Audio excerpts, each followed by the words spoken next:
Good morning, class 10. Welcome to the new session. Again, we are back with online classes because the condition is still very serious all around. So be at home, be safe, and study well.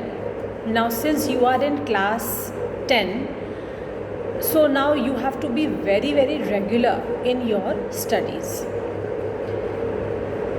Like in class 9, you had one history book and one civics book. Similarly, you have one history and one civics book in class 10 also. Remember, you will have to make only one register. Only one register. Please remember, you don't have to make two registers at all. Only one register, which you will divide into half. First half if you want to make as a civics register, and second half as your history register, you are most welcome to do that, or vice versa. But please remember, you will make only one register. Now we shall start with history lesson today, and as you know, you are in a board class now. So you will have to study everything very properly. In your board exams, any question can be asked from anywhere from the chapters which are there in your syllabus.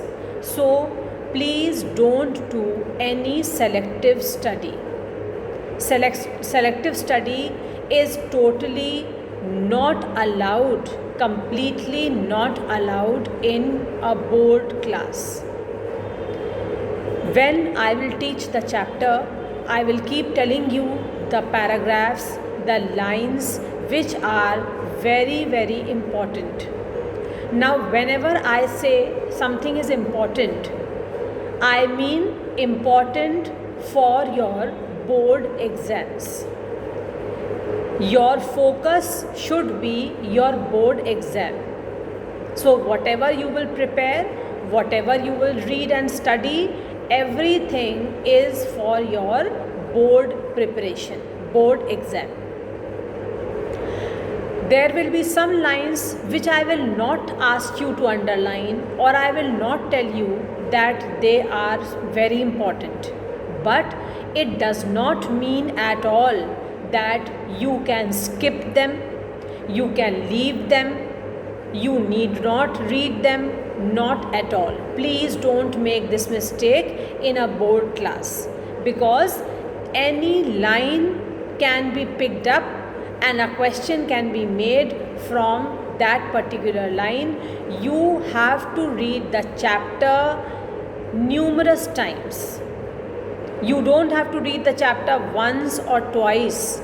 You have to read the chapter as many times as possible, so that you are acquainted with every line which is in your chapter. You are familiar with every information, everything which is given in your chapter. So, how you will remember? You can't learn the whole chapter. It is not possible. How you will remember the chapter? By reading it again and again. You will have to change your pattern of studying, your style of studying. You have to be very, very regular in your studies. Another thing, you have to keep this thing in mind always, that you can be asked any question from anywhere, irrespective of the fact whether you have done that question in your classwork copy or not. Classwork copy is going to help you only to some extent. But as I told you, in your board exams, you will be getting, or you can get, questions from anywhere. All those chapters which are in your syllabus, very soon I will send you the syllabus also. All those chapters which are in your syllabus, you have to remember every big and small detail which is given in the lesson. You can't expect that if we have done 15 questions in the classwork copy, you are going to prepare those 15. No, please don't make this mistake. You will prepare those 15, no doubt, but that is not the end. That is not the limit. Preparation for the board exam is always unlimited. The more number of times you will read the chapter, the more number of questions you will solve on your own, you will be more confident, you will start remembering the chapter more confidently, and that is what is required for the board preparation. So please keep this in mind, that be very regular in your studies. Don't only prepare from the copy. Don't only prepare from the copy. I am repeating. Preparation from the copy is going to help you, but more importantly, chapter reading will help you.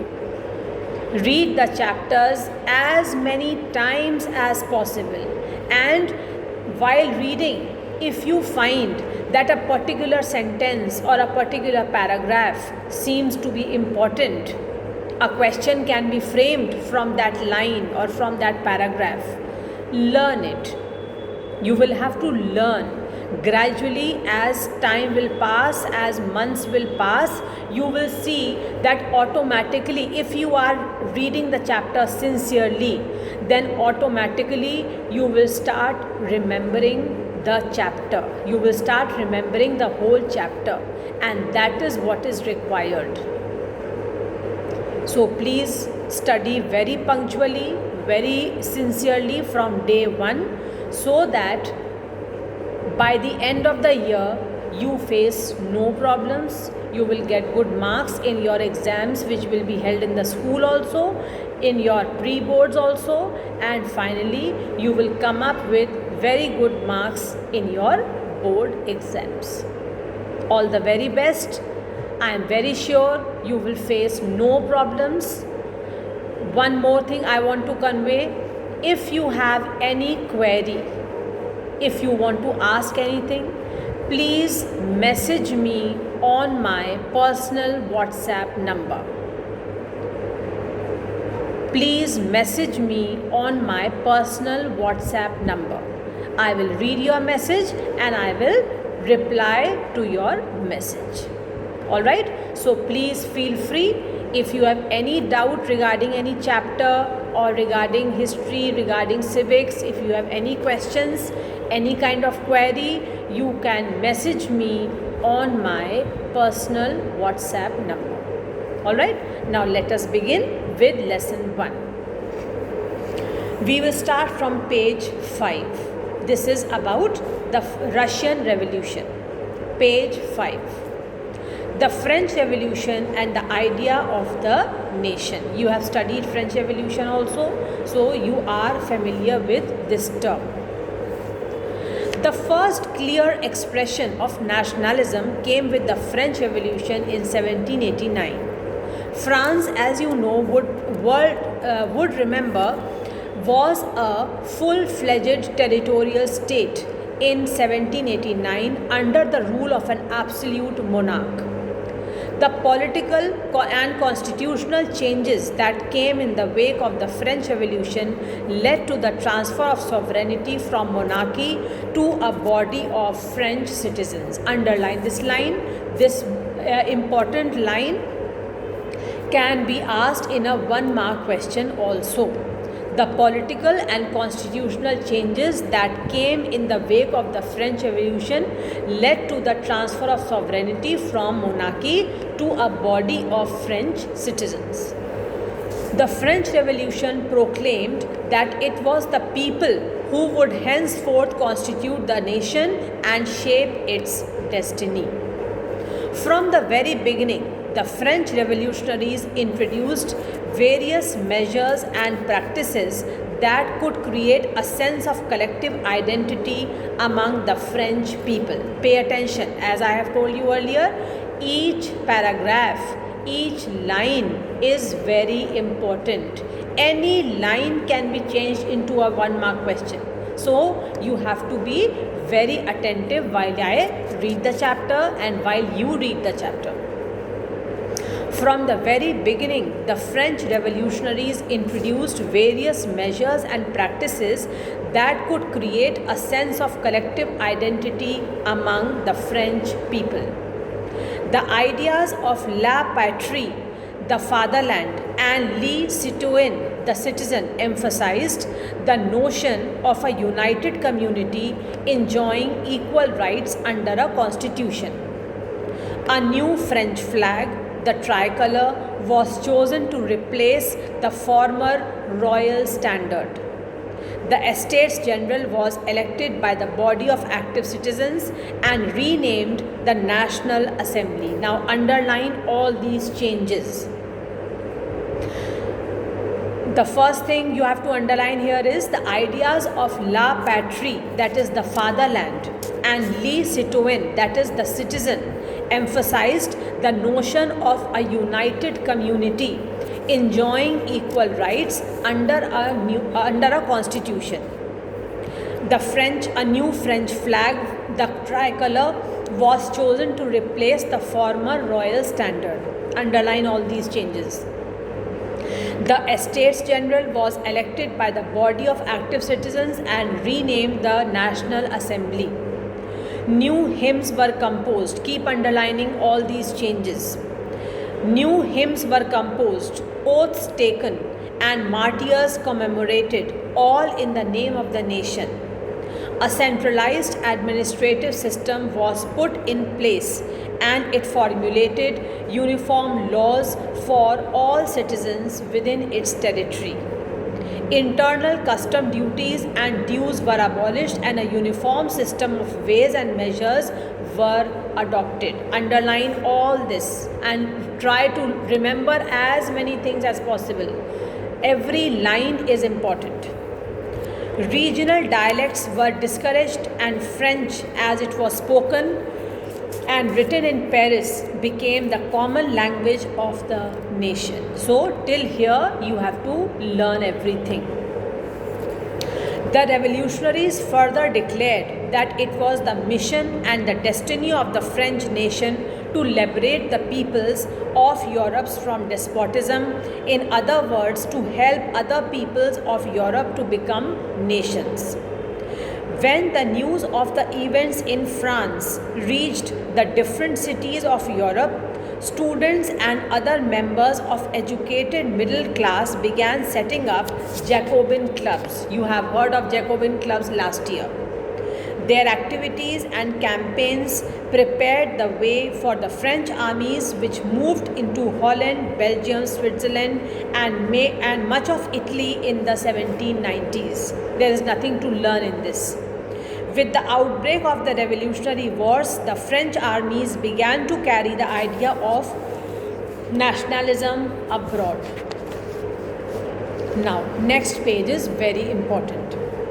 Within the wide swathe of territory that came under his control, Napoleon set about introducing many of the reforms that he had already introduced in France. This whole paragraph, children, is very, very important because this is going to tell you the Napoleonic reforms, the changes or the reforms introduced by Napoleon. Now this comes in three forms: Civil Code of Napoleon, Napoleonic Code, or Civil Code of 1804. A question can be asked in three forms. Describe Napoleonic Code, so you will write all this. Or describe Napoleonic reforms, then again you will write all this. Or describe the Civil Code of 1804, again same thing you will write. So when I will read this paragraph, when we will start the reforms on this page, Remember to underline each and every reform and learn it by heart. It is a very, very, very important question for your board examinations. Napoleon set about introducing many of the reforms that he had already introduced in France. Through a return to monarchy, Napoleon had no doubt destroyed democracy in France, but in administrative field, he had incorporated revolutionary principles in order to make the whole system more rational and efficient. Now, from the Civil Code of 1804, your answer will start. The Civil Code of 1804, usually known as Napoleonic Code, did away with all privileges based on birth, established equality before law, and secured the right to property. So, first is did away with all privileges based on birth. Second is established equality and before law, and third is secured the right to property. This code was exported to the regions under French control. This line is not a part of your answer. This code was exported to the regions under French control in the Dutch Republic, in Switzerland, in Italy and Germany. Napoleon simplified administrative divisions. This is the fourth point. Your fourth point starts from here. Napoleon simplified administrative divisions. Fifth point, abolished the feudal system. And sixth point, freed peasants from serfdom and manorial dues. In the towns too, this is the seventh point, guild restrictions were removed. 8th point, transport and communication systems were improved. So your answer finishes here. If you are asked to write about the Civil Code of 1804 or Napoleonic Code or Civil Code of Napoleon, so your answer will start from the Civil Code of 1804, usually known as Napoleonic Code. From here you will start writing and your answer should comprise of 7 points. The last point finishes here. Transport and communication systems were improved. So this answer, although it's a small answer children, but it is a very, very important answer. Learn it by heart. Do not leave this answer at all. Peasants, artisans, workers and new businessmen enjoyed a newfound freedom. All this is not a part of your answer now. Businessmen and small-scale producers of goods in particular began to realize that uniform laws, standardized weights and measures, and a common national currency would facilitate the movement and exchange of goods and capital from one region to another. However, in the areas conquered, the reactions of the local populations to French rule were mixed. Initially, in many places such as Holland and Switzerland, as well as in certain cities like Brussels, Mainz, Milan and Warsaw, the French armies were welcomed as harbingers of liberty. But the initial enthusiasm soon turned to hostility as it became clear that the new administrative arrangements did not go hand in hand with political freedom. That means the people had understood gradually that although these administrative reforms were made, but political freedom was still not given to the people. Increased taxation, censorship, forced conscription into the French armies required to conquer the rest of Europe all seemed to outweigh the advantages of the administrative changes. So, since the people were not given political freedom till now, they were not very happy and satisfied with the administrative reforms. Now for today children, I am stopping here. What you will do is, you will read very carefully whatever I have read today and whatever lines I have told you to underline, and learn it by heart. The best way to prepare for the board exam is to be regular in your preparation. If you will keep learning things simultaneously, you will see that without any problem, without any burden, you will prepare your board exam syllabus very smoothly and very conveniently. So keep on learning things as and when I tell you. This is the best way to prepare. Okay? So in the next class, we will continue from the making of nationalism in Europe. Thank you, children.